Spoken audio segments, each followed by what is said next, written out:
We are now on the top of Daf Samach Vavam and Beis, and the Brisa is interpreting the word iti with an ayin, and we interpret it to mean shiahei mizuman, that already on Erev Yom Kippurim we have designated this person to be the Mishaleach, to take the Ksar out. And the word iti means at a specific time, when you designate a person for a specific task at a specific time, that's called iti.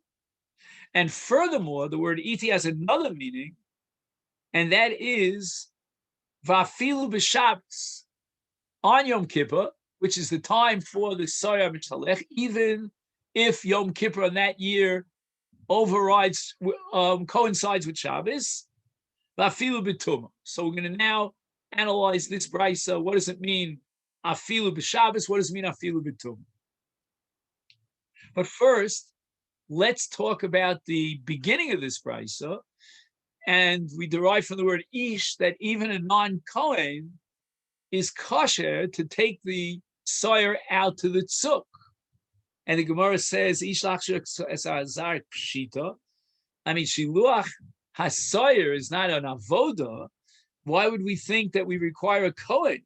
And the brisa needs to derive from the word ish that even a Yisrael is kosher. The Torah says in Parashas Achribos, Yom Chai Lifnei Hashem lechaper olav.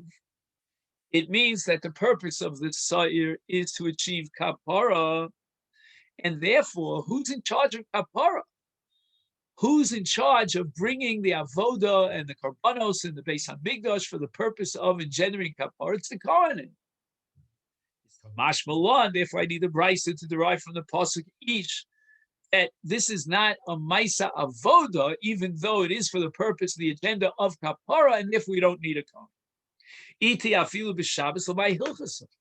The Gemara doesn't understand. Okay, it's an overlap of Shabbos and Yom Kippur, but what violation is the soya mishalech? He's taking out the soya. What malach is he violating? Okay, you may say that there are isurim derabanan, there's mukta and other isurim, but we're talking on a deraisa level, and we need a pasuk. Now again, there's another issue here called tchumen. He's taking, as we'll soon see, the soyer outside of the tchum Shabbos, but even that's only derabanan. So how could it be that the Torah has a ribui to override an isur derabanan? That makes no sense.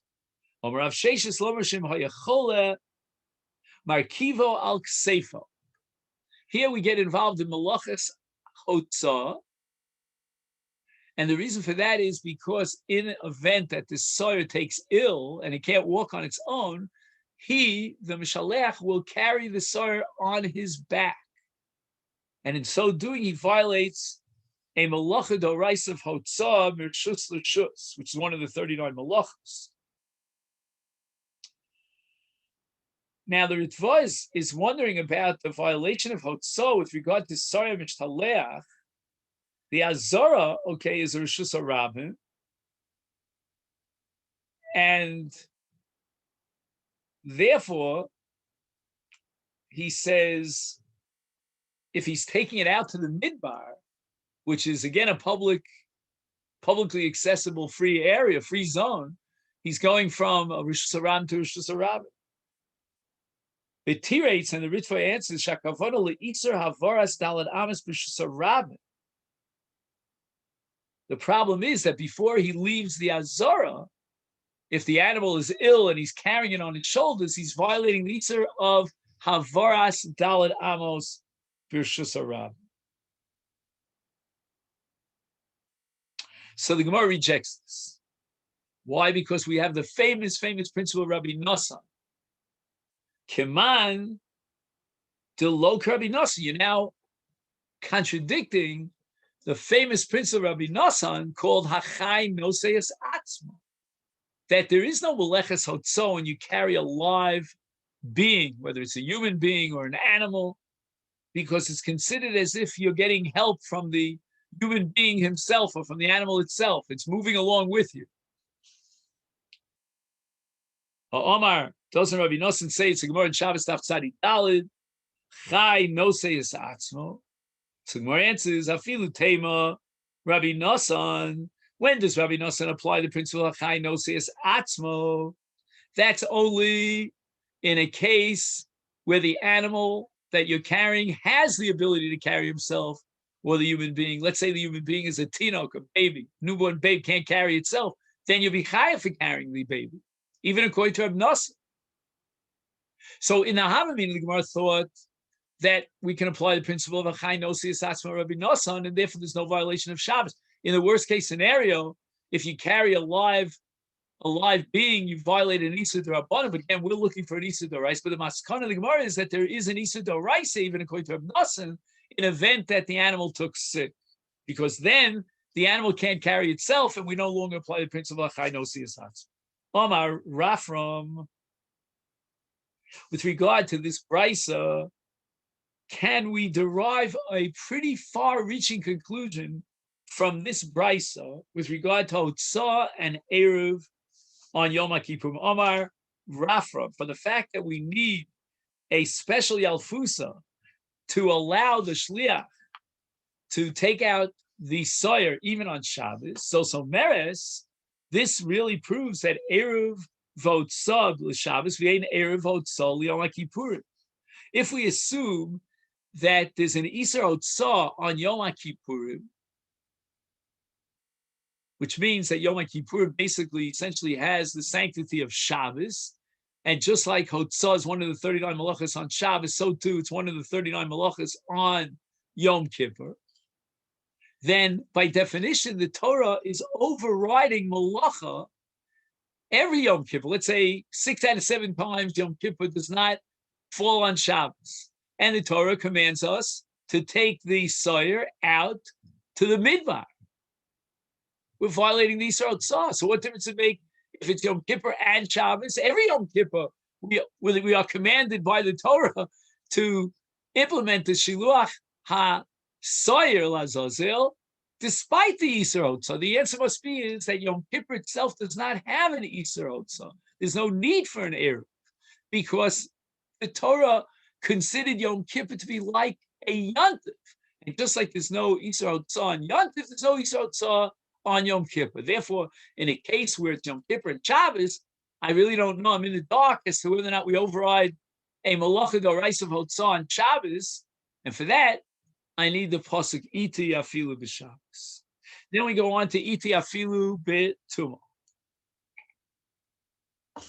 Lamaya Hilchas. So what is the scenario in which we need to be matir sending out the Sawyer b'Tumah?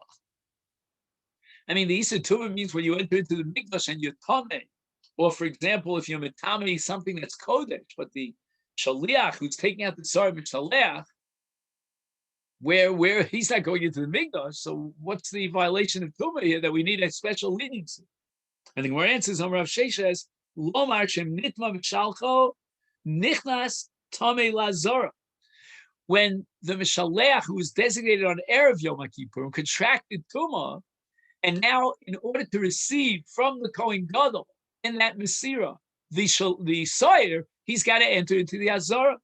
And this pasuk is teaching us that Nitma Mishalcho Nichnas Tameh Lazora Umeshalcho. He's allowed to enter into the Azara to pick up the Sawyer Mishaleach and take it out to the Midbar. Now, at this point, the Brisa records a question, not only one question, but a whole series of questions that were raised to Rabbi Eliezer regarding the Sawyer Mishtalech. Number one, Shalu es Rabbi Eliezer, Chala, the Sawyer Mishtalech took ill and cannot walk on its own. Maushi Akiveu al Ksefo. Is the Mishalech allowed to carry the Sawyer on his shoulders and violate the Isur Meleches Hotzah? Here we don't apply the principle of Hachai Nosias Atzva, as we discussed earlier.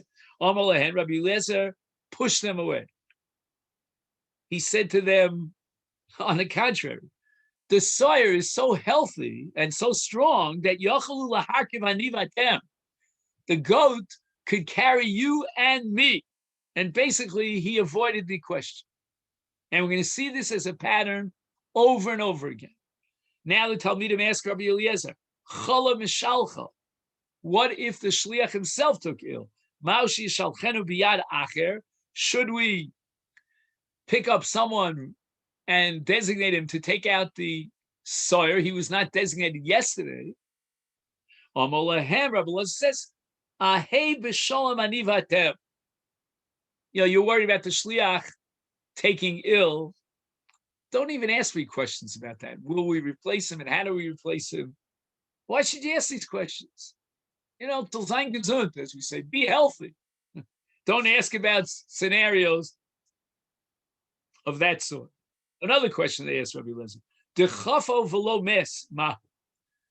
They pushed the sawyer, the Mishalech pushed the sawyer off the precipice, and this very strong goat did not die. Are we required to go after the goat to make sure to kill him? Shall we say that dachafol litzuk, that itself is the kiyuma mitzvah and nasis mitzvah, so there's no need to kill him, or the mitzvah is sheyomas mitzuk, and he didn't die, we have to make sure that he's killed. Once again, Amar Lahem, Rabbi Eliezer pushes them off, quoting a pasuk in Shoftim, he says, Kain yovdu kol eivecha. He starts distracting them, and he's saying, we never had such a situation that the sawyer was pushed off the precipice and it didn't die. Alavai, all our enemies should die the way the sawyer died every single Yom Kippur. However, the Chachamim, they took these questions very seriously, and they decided to give an answer to all these questions, and here's their answers. Chala, if the sawyer became ill, Markiva al-Ksefo, and the Iser of Hotzah is overridden and permitted for the sake of the Sarah Mishtaleh. Chala Mishalcho, if the Shliach himself took ill, Yishalchenu B'yad Acher, even if we haven't designated this second string person, Erev Yom Kippur, it's fine. Dechafa V'lomes Yerid Acher V'misenu, go down to the bottom of the valley and kill the sawyer. It's not enough that you push the sawyer off. Now we have a whole nother slew of questions on various halachic topics that were raised by the Talmidim and addressed to Rabbi Eliezer, and he answered them with a push-off. The Gemara later on, don't worry, he's going to ask why Rabbi Eliezer didn't bother answering all these questions. Shaluas, Rabbi Eliezer, Ploni, there's a person that lives down south, they mentioned it by name, does he have enough Maisim Tovim that he will enter into the world to come? Amar Lahem, Rabbi Eliezer responded, Lo shaltuni el al Ploni. Why do you ask me about that guy? Why don't you ask me about another guy? And he pushed them off. If a shepherd is guarding his lambs that are under his tutelage, and one of the lambs was grabbed onto by a lion, shall the shepherd be required to go into the mouth of the lion, so to speak, to remove the lamb? And Rashi here doesn't give us too much of an insight into this question, but Rabbeinu Eliakim has a pretty revolutionary idea here. He says that once the Ari is grabbed onto the lamb, then it's his, meaning the lamb's, mazon. We're not allowed to steal his mazon. He already, so to speak, made an acquisition over this lamb. But the simple pshat would be that does the shepherd is he required to endanger his life by fighting with this lion? Amalahem lo shaltuni ela al haroeh. You didn't ask me a question about the roeh. What happens if chas v'sholom the lion gets hold of the shepherd? Amalahem lo shaltuni ela ala kizba. You only asked me if we're allowed to save the lamb from the mouth of the Ari. Why didn't you ask me if we're allowed to save the shepherd from the mouth of the Ari?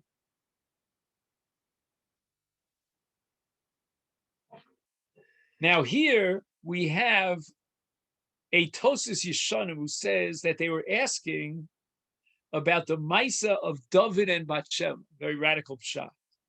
David sent Uriah out to the war, to the front lines, and he was meant to be killed there because he was a morid b'malchus. He said to David, "Vadoni Yoav," and when he was sent out to war, David had a relationship with Bathsheba. So they asked Rabbi Eliezer, "Ma'ula hatzil akizba miyad hari." Did they have a requirement to save Bathsheba immediately from the hands of David, so David shouldn't be able to have a relationship?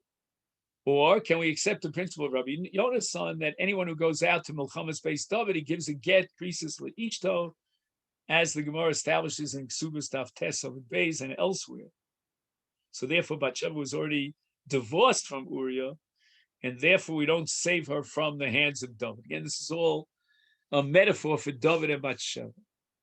Furthermore, they asked Rabbi Eliezer, Mamzer, right? So he was born from an Arayos relationship. Mao Liresh, can he inherit the possessions of his father? Is he considered a ben as far as Yerusha is concerned? So the response they got was, Mao Liyabim. Why don't you ask me if we would be Miyabim, the wife of his brother, if his brother in event died without Banin, does the mamzer have the status of achiv such that now there's a zikas yibum?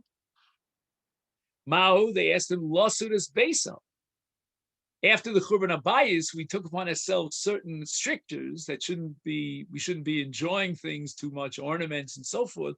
So is a person allowed to put sid and plaster up his house in a very beautiful way? So he says to them, Ma'u lasid is kivra.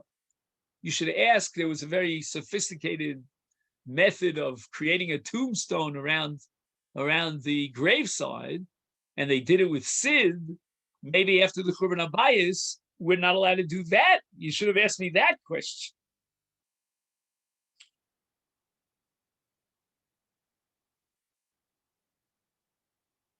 Now the Gemara makes a general comment. Why is it that Rabbi Eliezer is constantly avoiding these questions? He's dodging them. He's deflecting. He's directing them in different directions and distracting them. Says the Gemara, Lo mipnei shefligan b'dvarim. Not simply because he didn't know the answer to that question, and therefore to sort of protect his honor, so they shouldn't think that he's not capable, that he just distracted them. No. He would never transmit Torah that he didn't hear from his Rebbe. Now, what does this mean? The Gemara in Brachos, Adaf Chav Zayin Amud Beis, says that Rabbi Eliezer was of the opinion that amongst the various things that caused the Shekhinah to depart from Israel, one of them on the list is Ha'omer Davar Shelo Shama Mipi Rabba. The Marsha in Brachos explains that only applies to something that's not based on svara. You cannot analyze it and dissect it to come up with an answer, but it's based on a transmission. Either you had the transmission from your Rebbe or you don't.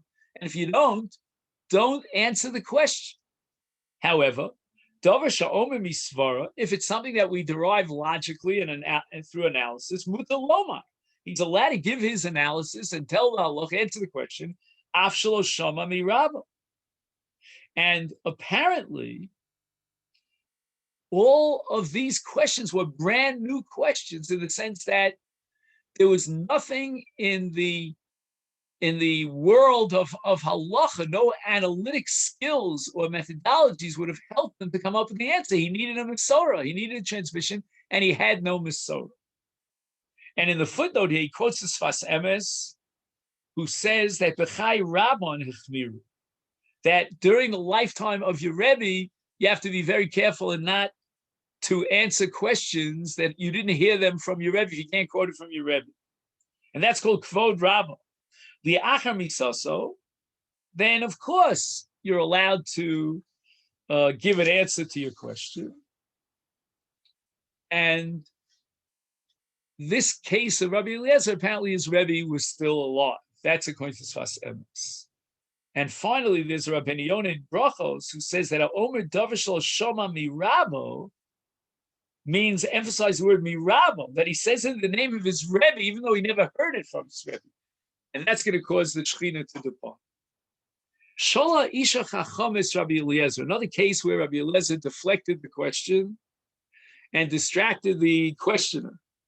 So this wise woman asked Rabbi Eliezer, Achar Shekol Maisa Egel Shavin, all the different methods and ways in which the people served the idol, the Cheta Egel, were all just as severe and finally. So somebody played Ma and Misasim Shava. Why is it that there were different groups of people that were suffered, that were punished in different ways? They all violated the same uniform Isa. For example, there were those who were killed b'sayif, meaning with a cherev.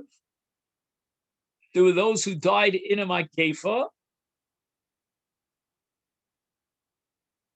And that's the post Vayigof Hashem es ha'am in Parshas Kitisa. And then there were those who suffered a different kind of death. Moshe took the Afer after he converted the Egel into Afer, and he spread it over the water, and he made them drink this concoction. And whoever was guilty of the Chet Egel died with a disease called hadrokin, some sort of disease in the throat. And this is all based on the pasuk, Vayazer al pnei hamoyim vayishak es pnei Yisrael. Why were there three different kinds of punishments and death sentences meted out to the guilty individuals in the episode of the Chet Egel when they were all guilty of the same sin?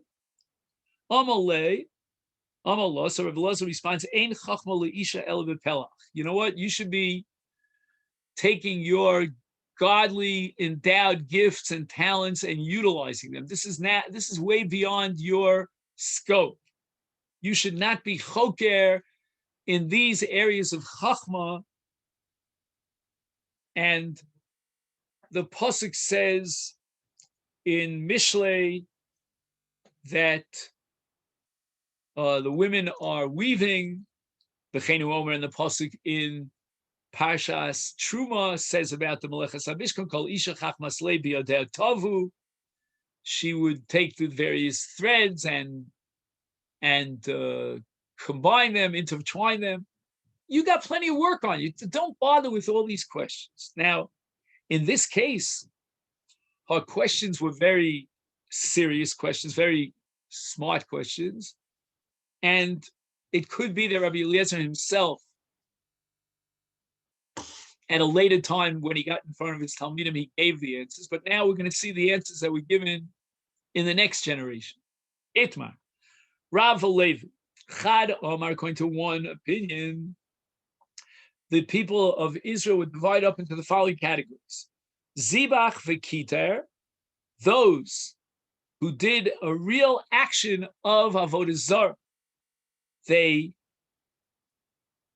slaughtered an animal for the calf. The calf is now a deity, chas v'shalom, or they burnt the slaughtered carbon on the fire. This is real avodah zarah. Is then b'sayif. We give them misas bezdin of sayif. And we'll see later on they have to be edim and asra, etc. There's a whole long discussion here about sayif because avodah zarah really engenders a chiyuv of skila, not sayif. However, this is before Matan Torah, according to one opinion, and before Matan Torah, we give them the status of Bnei Noach, and they would be put to death by the cheref, not by skila. Then there was another group, Gipev v'nishek. They embraced the calf and kissed it, or kissed it. And for that, there's no Misas Bezdin, but that's what's called Misa B'dei Shamayim, and they died b'magefa. Then we have a third level of samach bilavovo. He didn't do any action at all, not even chibev or gipei v'nishek, but he was happy in his heart. And he's going to be judged by God by having him drink the water that has in it a concoction of Efer Egel, and he's going to die by Drokon, meaning God is going to decide if he's guilty. That's one opinion.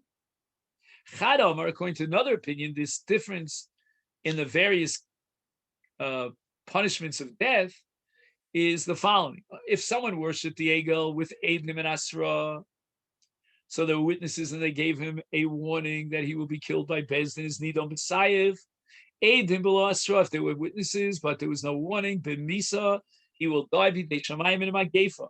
Shalo b'Eidim v'shalo b'Asra, if he worshipped the Egel without the presence of witnesses, and certainly therefore without any warning, then he will die with hidrokon when Moshe Rabbeinu would force them to drink this concoction. So there's a question here in the Gilyoni Hashas, even in the case of Magifa, of a Magefa, and as the case of Hadrakon, it's all Misa B'dei Shamayim. So what's the difference whether he did it in front of Eidim or not in front of Eidim? He's always going to die B'dei Shamayim. The Tirates she b'fnei Eidim osid lehisparseim hadavar uki'ilu hichtzif panav lavo befarhesia l'chein nechshav l'chota yoser god. So the Magefa was a more painful death, and that was a punishment that was deserved by those who worship the Egel in front of witnesses, and it's almost like a public act and a desecration of the name of God.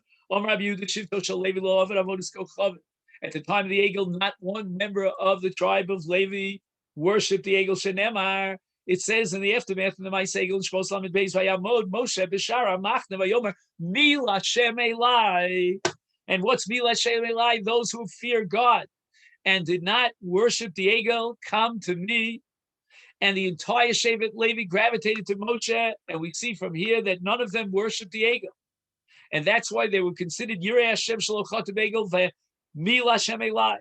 Yosef Ravina V'Karmalei L'Shmaita.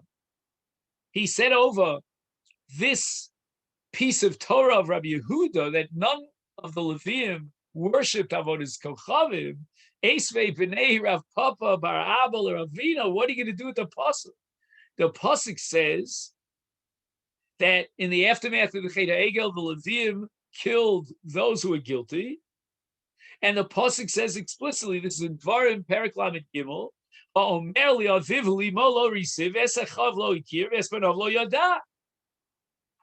they were so cruel, if you could use that word, in order to avenge the Nakam of Hashem. They killed their fathers, their brothers, their children who worshipped the Egel. So we see that even a father, even a brother, even a son, who is obviously a Levi, Mishevet Levi, were guilty of the sin of the Egel. So the more answers, no, you don't understand.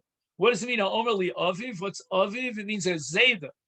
And which Zayda is it? Which grandfather? Avi Imo, Mi Yisrael. Right? His mother was not from the tribe of Levi, and therefore her father, his maternal grandfather, was not a Levi. And when it says Echav, lo hikir, it's Echav Mi Imo. In other words, this is his maternal brother. And his status is Mi Yisrael, because the father of his brother was not a Levi. He only shared a mother.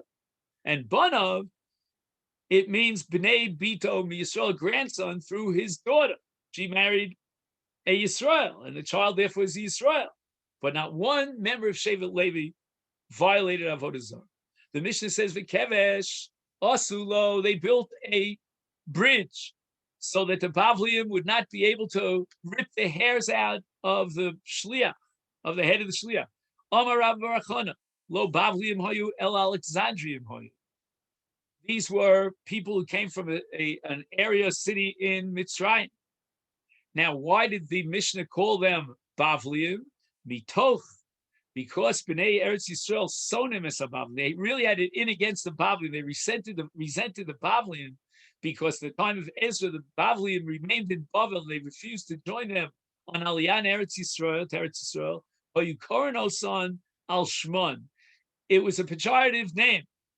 Whenever you want to say something bad about someone, you call them a Bavli, because they had it in against the Bavli. In Tanya, we learned in the Bryce Rabbi Nomer, Lo Bavliim hayu ala Alexandrium hayu amalo Rabbi Yossi tanuach daitcha shinachtas daiti. You should have menuchas hanefesh because you gave me menuchas hanefesh, because it wasn't my family members that lived in Bavel that were guilty of this crime of pulling out the hairs from the head of the Mishaleach. It was rather Alexandrium.